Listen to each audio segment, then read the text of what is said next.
Hi all. I'm Alexandra Long. I'm a Senior Product Manager for Pivotal Labs in Paris. Bonjour, je suis Fanny Vernet, je suis Product Owner. No, just kidding. Don't worry. My name is Fanny Vernet and I work for a big French telecom company in France. And we are very happy to be here with Alex and share our stories with you. Okay, so before we start, we just want to have a quick exercise together so that we are all set after the big lunch. So please, everyone stand up. We start dancing. No dancing. No, dancing is tonight. We're going to take it easy. Not now. Okay, so what we're going to do is that everyone is going to breathe in deeply through our nose. And then we're going to exhale loudly, like Okay, great, now smile and just look to your neighbors, say hi if you know them. If not, you can introduce yourself and be like, hi, Fanny. Hi, Alex.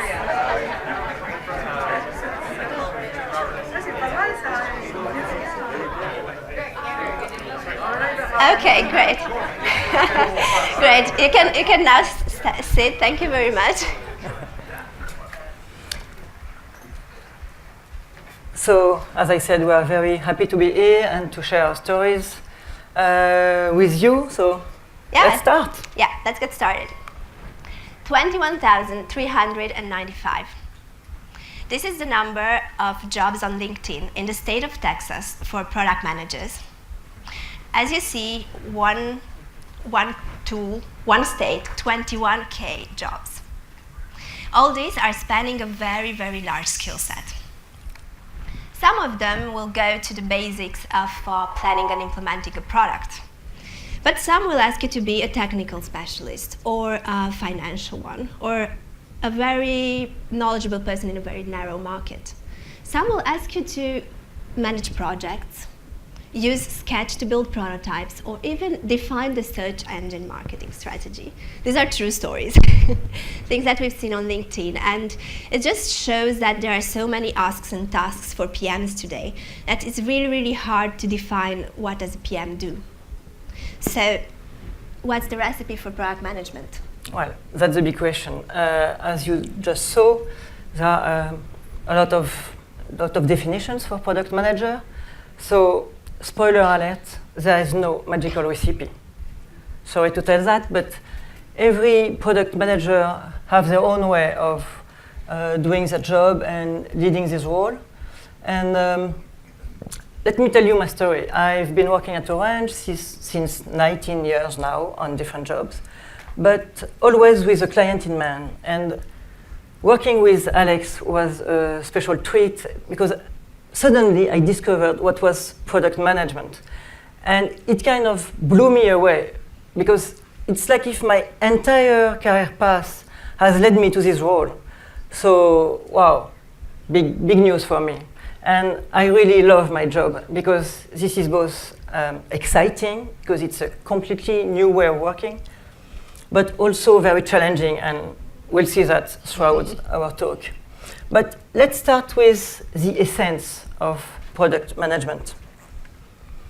A product manager leads the product. That's the main point. We are leaders, that's great. So what are for you the traits and the skills of a good leader, a great leader? If you think of Dalai Lama, what do you think? What kind of skills do they have? Don't be shy, there is no wrong answers. Conflict resolution. Yeah. Nice. Vision. Yeah. Vision. Experience. Sorry? Experience. Yeah. Good one. Influence. Great. Influence. Any other ideas? Listen well. Yeah, great answers, everyone. Among all the skills you mentioned, with Alex we picked 4 of them. Vision, empowerment, that's a tricky word for French people to say.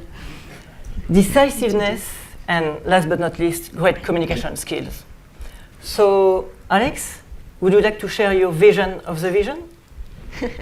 My vision of the vision is very related to a quote from Alice in Wonderland. Maybe some of you remember this quote when Alice is asking which way to go from there. And the answer is like, well, it depends on where you want to get to. And Alice says, well, I don't care much where. And the answer is, well, then it doesn't matter which way you go. This is why the vision is so important. If we don't know where we want to get to, we will never be able to get there. So as a product manager, most of the times we won't be the ones defining this vision, but the vision will be defined by higher leaders in our company. But while leading the product, it's very, very important to really understand this vision and to clearly communicate it to the team so that we afterwards transform it in a successful product that is coherent with this vision. So what are the mechanics behind it? Once we have our vision that is really clear for the company and for the product, we're going to think about the strategy. The strategy is the how we are going to realize this vision. After the strategy, we're going to decline this into a roadmap. The roadmap is more like the timeline and the tactics that will get us there in order to get to the strategy and the vision. And then this roadmap will be declined into a backlog. The backlog is really the task that we're going to be tackling each day, pretty much detailed with our team. So it seems pretty straightforward, right? Like we have vision, strategy, roadmap, backlog. But let me tell you a story. A few years ago, I was working for a software company as their senior product manager for a SaaS product. And this is how my Monday mornings looked like. 9 a.m., I had a meeting with the CEO. So today the CEO tells me that there is this super cool new tech that has been launched this year and all our competitors are integrating into their product. So we really need to implement this as soon as possible. Okay, so I get out of my meeting with the CEO and on my way to my desk there is one of the sales guys that comes to me and he tells me that he has this $2 million prospect that is going to sign with us in 1 month if only we deliver this list of features in the next couple of weeks. Okay, so cool new tech, $2 million potential client. I go towards my desk and I pass by the customer support team and their leader tells me that we have this huge bug and a part of our app is not working and everyone is just furious calling since this morning. It's our top priority, we need to fix this right away. So I sit down with my clear vision of our product and what we want to implement and with the new tech, the 2 billion things, with the huge bug that we need to fix. And I have a big question, okay, what do we do next? And this is one of the challenges that we face basically every day as a PM. We have this clear vision, but we also have all these demands that will ask us to distort the vision, kill it, recreate it, and still be coherent with it. So how do we balance vision and implementation? And especially, how do we build the right thing? Yeah. That's a very good point. How to be sure you build the right product, you implement the right features for your product. Well, the first point is you have to be focused on delivering value. It means delivering value for your users. Will they use your product? Will it ease their life? And delivering value for the business. You have to build a financially viable product that the users will buy. But also, you have to stay focused, as Alex said, on your objectives, on your vision of the product. So always keep the objective in mind, stay focused. Well, this is an Alex sentence, ask why. It can seems a bit childish, but actually it's very effective, very useful to be sure that what people ask you to do, like the CEO or the sales guy, is very important and is in the right direction for your product. So keep asking yourself and others, why do you want that? Why do you want this feature? Will it help the building to go in the right direction? And of course, you need to be able to measure the impact of what you're doing. So you need to pick up 3 or 5 main KPIs. You don't need 10 of them because you won't be able to deal with the whole data, but 3 or 5 KPIs to be sure that your product is on tracks and is still heading to your vision. And how can you do that? You can use lean product management. It's basically test and learn. You test your assumptions, you test the features you put online, but the crucial point here is you have to go there step by step and accept to deliver incremental value, because going step by step will keep you on tracks, and you will be sure that what you are implementing is right, because you can test. So really, incremental value is the main point here. But now, empowerment, second very important thing. We were talking about vision and how to get there, but as a product leader, you need to empower your teams to do something great every day. So how do we do this? And first of all, who is the team? I've worked in various companies, and I've seen very, very different team compositions. Once I was working in this company that had a huge product team, which was encompassed of many small teams, like back-end developers, front-end developers, DevOps, the CTO, the product marketing, product management. We were all in the same team, and it was such a big and segmented team that it was almost impossible for us to take decisions, or at least coherent decisions for our product. So what we recommend and what we actually use at Pivotal is what we call a product-focused balance team. These are small autonomous teams that are encompassed of three main disciplines: design, development, and product management. And when these people come together and work really, really closely, that's where the magic happens. So the design will be focusing on the users. Will the users need it? Will the users like it and use it? The engineers will be thinking about feasibility. Can we build this? Can we scale this afterwards? And product management will think about all of this and will add the business part. Is this viable for the business? How will this help the business grow? A key part when working in a balanced team is really, really close collaboration. So what we do is that we have a lot of collaborative exercises, and that's what we're doing basically almost every day. And we will involve most of the team members in these exercises. Like, for example, during user research, our engineers will be part of the interviews. We will all be hearing the users' pains, the users' frustrations, and then when we're building the product, we will know why we're doing it. And this is so meaningful and so empowering in itself, because we know that we're helping someone and that we're doing something that really, really matters. so as you said, Alex, the team needs to be autonomous. Okay, once you said that, what does that mean? This well-balanced team really needs to be autonomous, because the team need to make their own decision to move on the product, and decisions for the team and for the product. But sometimes stakeholders are not very fond of autonomy, especially in large companies like mine. So, but I think you will agree with me, Alex, that my management at Orange really understood this need of autonomy, because Mathilde and Stefan were, and they really trusted us about that. But why did they trust us? Because we showed them that we made informed decisions based on data, on user insight, on facts, on figures. It was very informed decision. And also, in the team you have experts. You have developers, designers, product manager. We are all experts in our field. So you have to trust your team colleagues to make the better decision for your product in their field.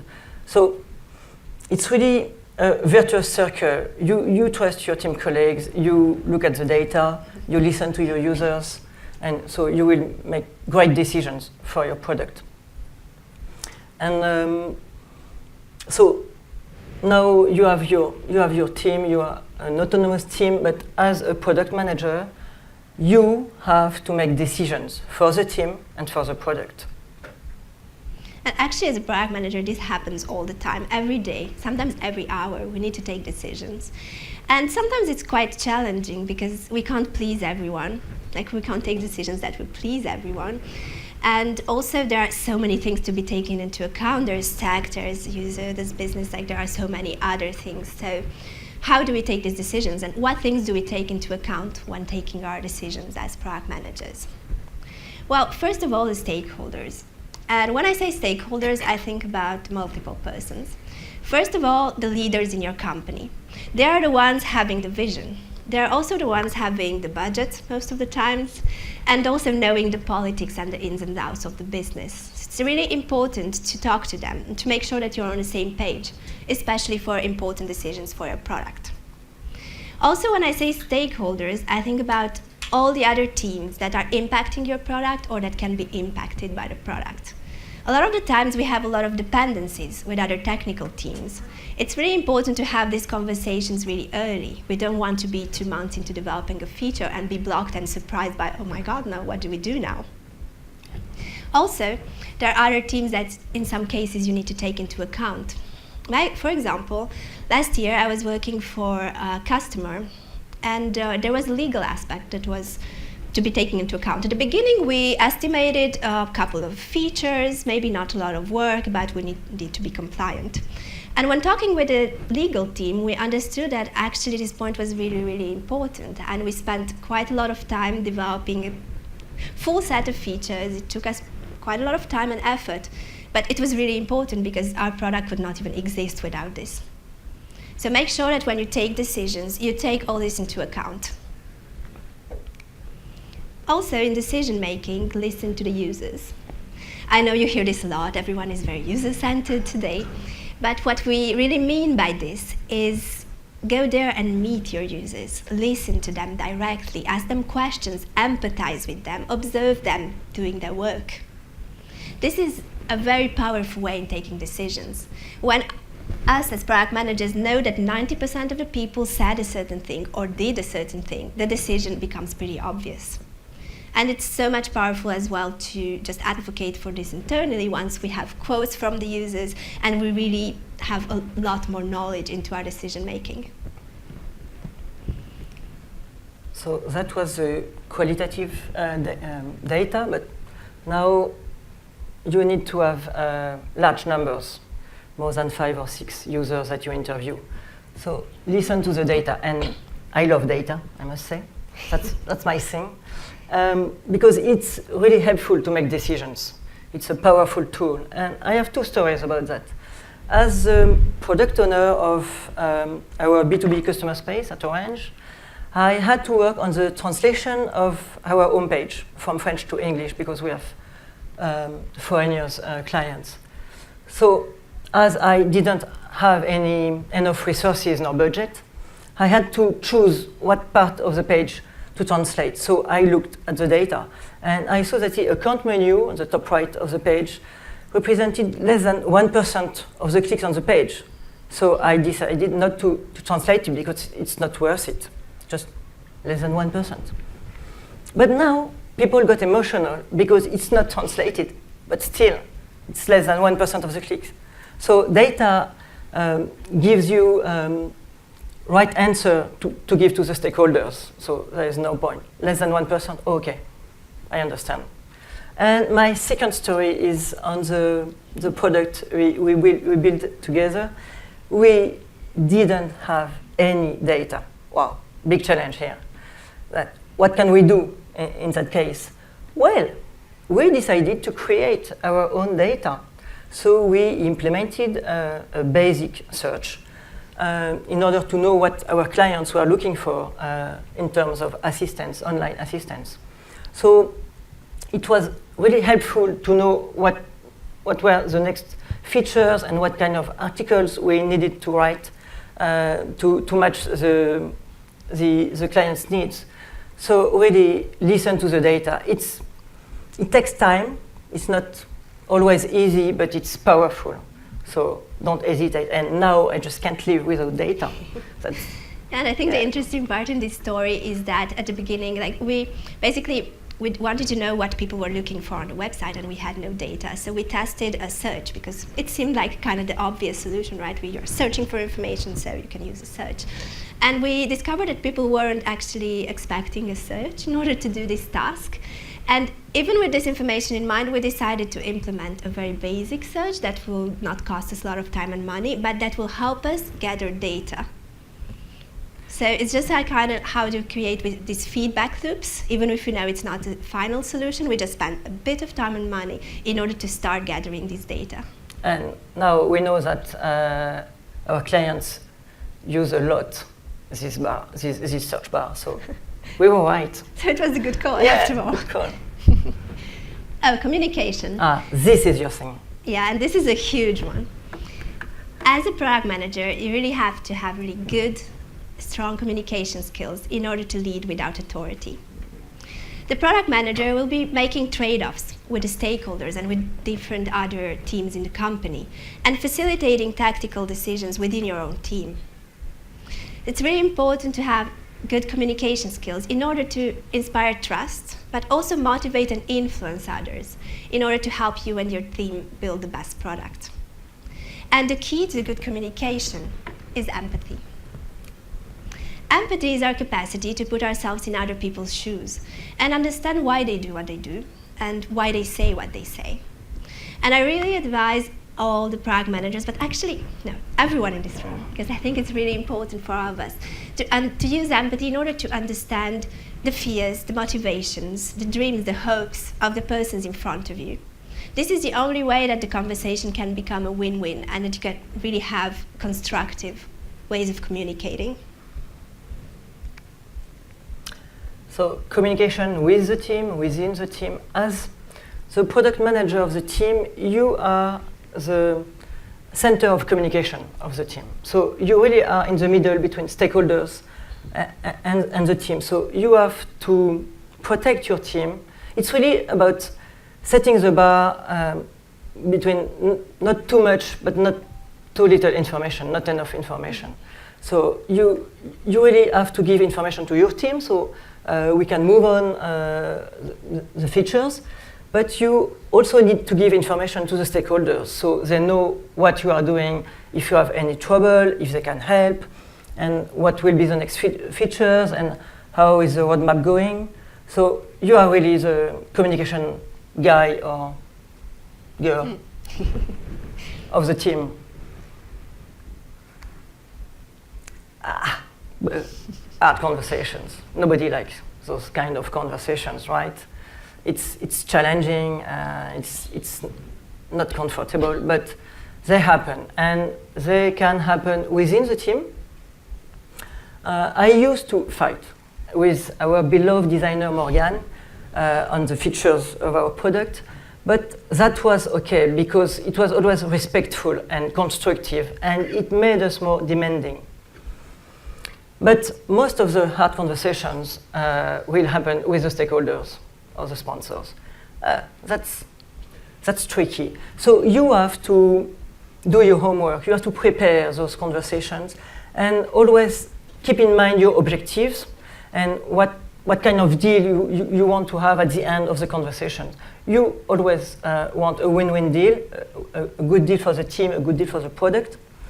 And also try to not think as yourself in the conversation. You are here as a product manager. So make some distance, and it's not always easy, but I think it's a good key to cool down on those kind of conversations. I think you have an example on that one? Yeah, I think a lot of times, I always have examples. A lot of times these hard conversations are with stakeholders that are going to ask us to implement new things, for example. And it's not easy because a lot of asks, right? And a good way of going about this is to use empathy and also ask why. Why do we want this feature? What do you want to achieve with building this feature?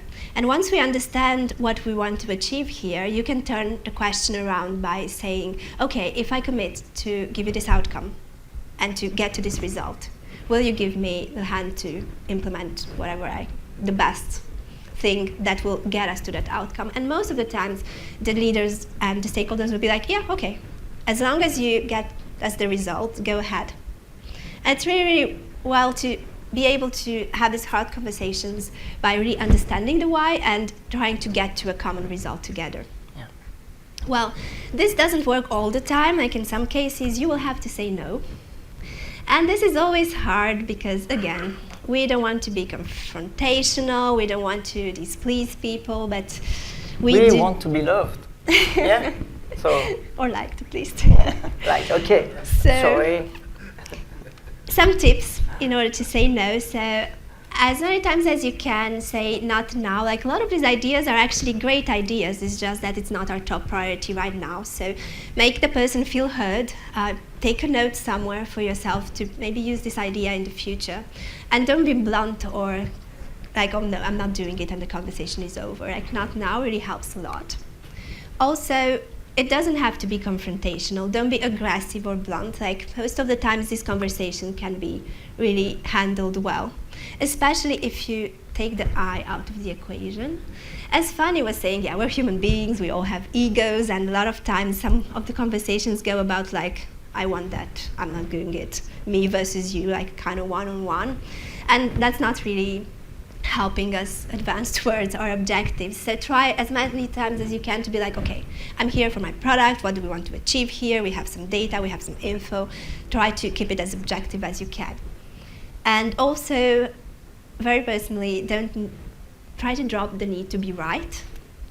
I worked with a product manager a few years ago, and they were very, very keen into other people telling them they're right. So they would spend time after time after time in meetings going around in order to try to hear that they are right. And most of these times, we were even forgetting why is that we were there, what we're trying to achieve for our product, because it was kind of transforming the conversation into like, I want you to tell me I'm right. And this is really not constructive. So as many times as you can, rely on data, because this makes things way more objective. And also focus on the objective that you have. We all have a common objective. Does this really help us get there right away? If not, well, maybe it's not, but it's a not now. So we're getting towards the end of our presentation, but as Fanny and myself, we really think communication is key for product managers, but also for really all of us. We want to finish with some tips on effective communication. So first of all, explain the big picture. A lot of the times we are pretty into the details of some task that we're doing, and we know all about it. And we go to other people and we talk as if they were in our head. It's really important to explain the big picture. As I was saying, the vision. It's important to explain this to our team in order to know where we get. Also, every certain specific topic that you want to talk to other people, start by stating, okay, like, look, I want to talk to you about this specific topic, and then getting into more details. This will make the conversation more fluent for everyone. Also, tell a story. Stories are one of the most compelling ways of making an argument. It will even make people understand better the impact, the consequences, and what can happen or not. And I hope our stories kind of helped you also get a better view on what a PM does. But our advice is really, as many times as you can, tell a story. Also, use empathy in order to really understand and resonate with the people around you. And as many times as you can, be factual. Try to take it back to figures, to objectives, to really things that can be more or less measured. Adjust the message to the audience. I think this is something that we all know, but we don't do this all the time. So, for example, as product managers, we create product roadmaps, and this helps us and the team know where we're going, how we're going to go about it. But when we're presenting these roadmaps to the leaders in our company, they don't need that level of details. We really need to think beforehand, okay, what do they know, what's level of details they need, and really adjust the message. Most of the times also have a different picture of the roadmap for them, so that we don't waste their time and it's really tailored to what they know and what they need to know. Be proactive. A lot of the times at the beginning of my new projects at Labs, I ask my stakeholders what do they expect from me as a PM and from the team. And almost all the times I get the same answer. They tell me, I need you to tell me if something goes wrong as soon as it happens. I don't want you to wait for a week when the fire is burning already and it's super hard to fix this. So this is what I mean by being proactive. Even if sometimes as a team we make mistakes, you really need to go to your leaders as soon as possible and explain what happened, and most of the times they will really help you unblock that way sooner, and you will also earn their trust, even more trust, because you've opened to them and you work hand in hand in order to actually get to a resolution. And last but not least, listen well. Thank you for listening. And also make sure that you listen to the people around you, because having a good communication and leading a product or leading a project, or in tech or non-tech, this listening will really help you have more compelling arguments and have just a better way of working with everyone around you. So we're getting towards the end of our presentation. So we hope you have a better idea of a PM's life and of how the magic happens while building a product. And to conclude, I'd like to say that excitement, challenge, trust, and collaboration are our day-to-day work life. And I leave you with Alex. She has a big question for you. Yeah, so I want to leave you with one question. How are you going to bring the magic into your product teams? I told you, that's a big question. Thank you very much. Thank you. Thank you. So I've seen product managers sometimes falling into the trap of being the proxy between different teams and basically just communicating, I don't know, information from, well, let's say in your Monday morning example, from customer support to the developers and then back. And often that created the problem of the kind of broken phone, the messages that get kind of simplified, corrupted, and inaccurate. So another extreme is when they basically just connect the people directly and then get away from that dialogue. So what's the best way to maintain like a reasonable level of involvement without just being a dumb proxy? Oh, great question. Well, I think one answer is the way we work as a balanced team. Like usually we also pair a lot. Like I can pair as a PM with engineers or with designers. And for example, with designers, for the users, we really have a big involvement. So we'll have a lot of informations. Also with engineers, sometimes on some stories or some tech blockages that we can help unblock, we really pair and we get a lot of details. So I think in the small team, it's important to have quite a lot of involvement.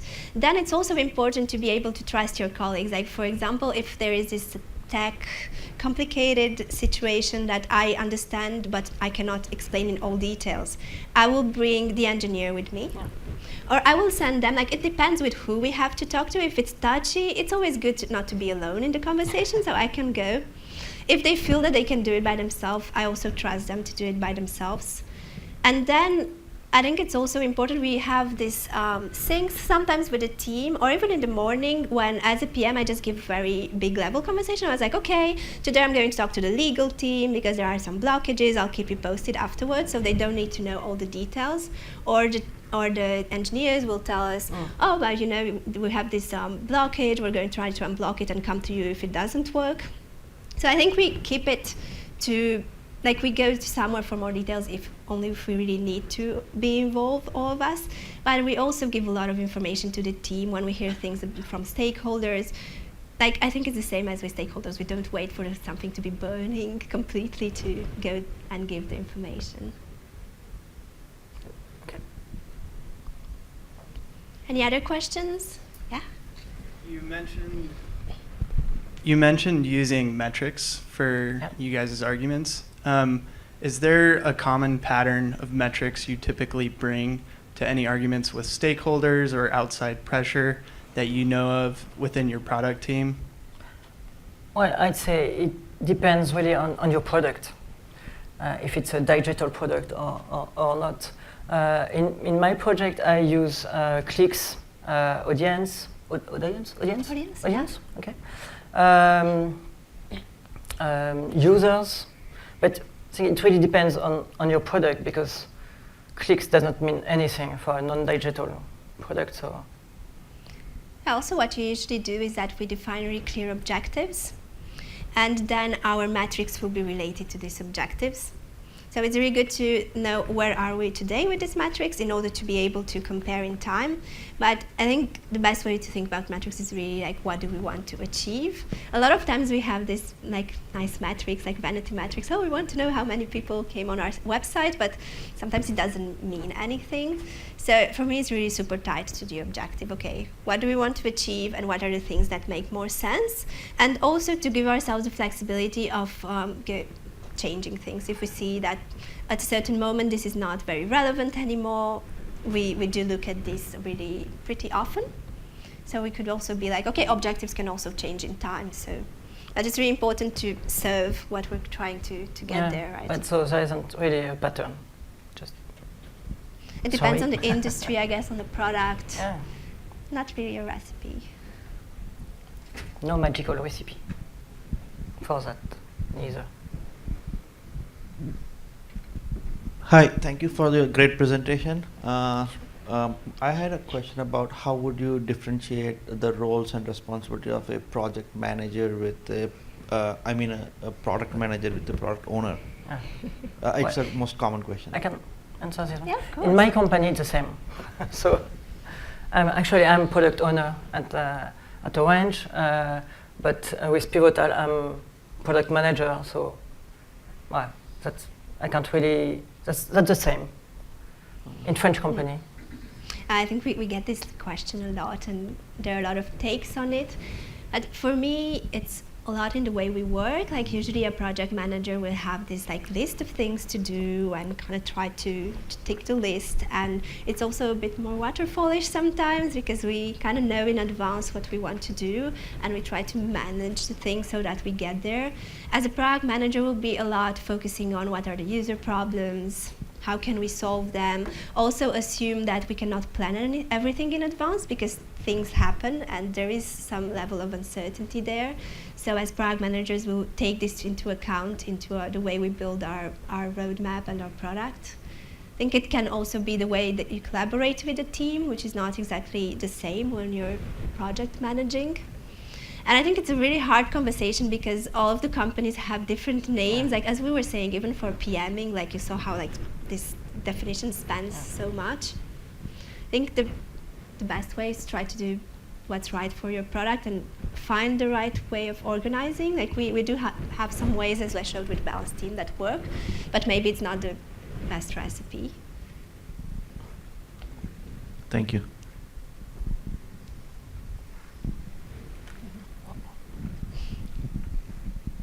I just kind of following up on that, was wondering if you had any insights or sort of pros and cons of where the product manager sits organizationally, in the sense of, are they part of the engineering organization, technology? Are they part of the business in the business organization? Have you seen pros and cons on both sides, and are they, part of a kind of a pool of product managers that get farmed out, or you know what I mean? So what are your thoughts on just where they should sit organizationally? Wow, that's a great question because I think we see so many different things today. Like a lot of companies are still pretty tech-led, so they will have the product manager in the tech part. I think the drawback here is that it will be pretty hard to make a good argument for the user. It will be a lot of like this cool technology. Like I worked in companies like this where the CTO was really a very powerful person and had a lot of saying in that, and he was like, this technology we need to implement it, and it wasn't very easy to have the whole conversation. Like as we usually represent, the PM is in the middle, in between, ideally in between tech and business, because we need to conciliate these two in order to have a great product. And I think what's really important is that you can have this direct communication, because a lot of times I see product managers that are on the tech side that have no access to line of business, and that is super hard because basically you pass through a lot of like people in between that will kind of try to explain what the business wants, and we usually try to break this as much as possible, like depending on which organization you're in order to have this direct contact. I've also seen the opposite, like persons that are on the business side that are a bit like tech, that's not my thing, you know. I'll just send some specifications and they will manage it, and I think that's not the right thing to do it either, because you do need to understand the different like risks, implications, the effort to be done in order to.